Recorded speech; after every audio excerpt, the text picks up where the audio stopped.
ইউরোপের বিমান নির্মাতা প্রতিষ্ঠান এয়ারবাস A320 মডেলের উড়োজানে জরুরি সফটওয়্যার পরিবর্তনের নির্দেশ দিয়েছে। পরবর্তী নির্ধারিত ফ্লাইটের আগে আপডেট করতে হবে প্রায় এই মডেলের ৬,০০০ বিমান। যুক্তরাষ্ট্রসহ বিশ্বজুড়ে ব্যস্ত ভ্রমণ মৌসুমে ফ্লাইট বিপর্যয়ের মুখে বিভিন্ন এয়ারলাইন্স।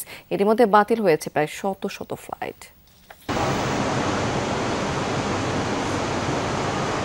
গত ৩০ অক্টোবর মেক্সিকো থেকে নিউ জার্সিগামী এয়ারবাস A320 মডেলের বিমানে দেখা দেয় বিভ্রাট। হঠাৎ উচ্চতা কমে যাওয়ায় জরুরি অবতরণ করে ফ্লোরিডায়। এ ঘটনার পর তদন্ত শুরু করে যুক্তরাষ্ট্রের ফেডারেল অ্যাভিয়েশন অ্যাডমিনিস্ট্রেশন FAA। ধারণা করা হচ্ছে তীব্র সৌরবিকিরণ ফ্লাইট নিয়ন্ত্রণের গুরুত্বপূর্ণ তথ্য নষ্ট করে দিতে পারে, আর সে কারণেই সফটওয়্যার আপডেট প্রয়োজন বলে মনে করছে এয়ারবাস। এক বিবৃতিতে পরবর্তী ফ্লাইট পরিচালনার আগেই প্রতিষ্ঠানটির সবচেয়ে বেশি বিক্রিত A320 মডেলের বিমানগুলোর মডিফিকেশনের অনুরোধ জানিয়েছে তারা। নির্দেশনা অনুযায়ী প্রায় ৬,০০০ জেটের সফটওয়্যার বদল করতে হবে, অর্থাৎ এই মডেলের বহরের প্রায় অর্ধেক। সফটওয়্যার আপডেটের পাশাপাশি হার্ডওয়্যারও পরিবর্তন করতে হবে অনেক বিমানের। সফটওয়্যার সংক্রান্ত গোলযোগের প্রভাবে বিশ্বজুড়ে বিপাকে পড়েছে এয়ারলাইন্সগুলো। ব্যস্ত ভ্রমণ মৌসুমে ফ্লাইট বিলম্ব, এমনকি বাতিলও করতে হচ্ছে। আমাদের ৩৪টি বিমানে সমস্যা শনাক্ত হয়েছে, প্রায় ৯০টি ফ্লাইট ক্ষতিগ্রস্ত। এটা বৈশ্বিক ইস্যু।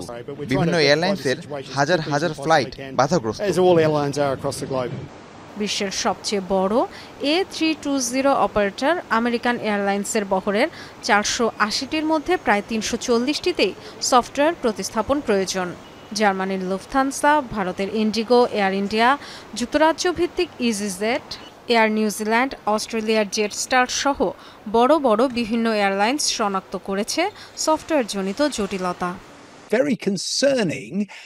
খুবই উদ্বেগজনক পরিস্থিতি। শুক্রবার রাত থেকেই বিড়ম্বনা তৈরি হয়েছে, অর্থাৎ সপ্তাহান্তে ব্যস্ত সময়ে। মনে হচ্ছে আরো অনেক দেরি হবে। এরই মধ্যে ৩৮টি ফ্লাইট বাতিল করেছে প্যারিসের এয়ার ফ্রান্স KLM। জাপানে বাতিল হয়েছে ৬৫টি ফ্লাইট। বিপর্যয়ের শিকার ভারতের প্রায় ২৫০ ফ্লাইট। ডরথি দাস্ট্রিন, যমুনা নিউজ। ইউনিভার্সাল অ্যাকাউন্ট মানে এক অ্যাকাউন্টে অনেক সুবিধা।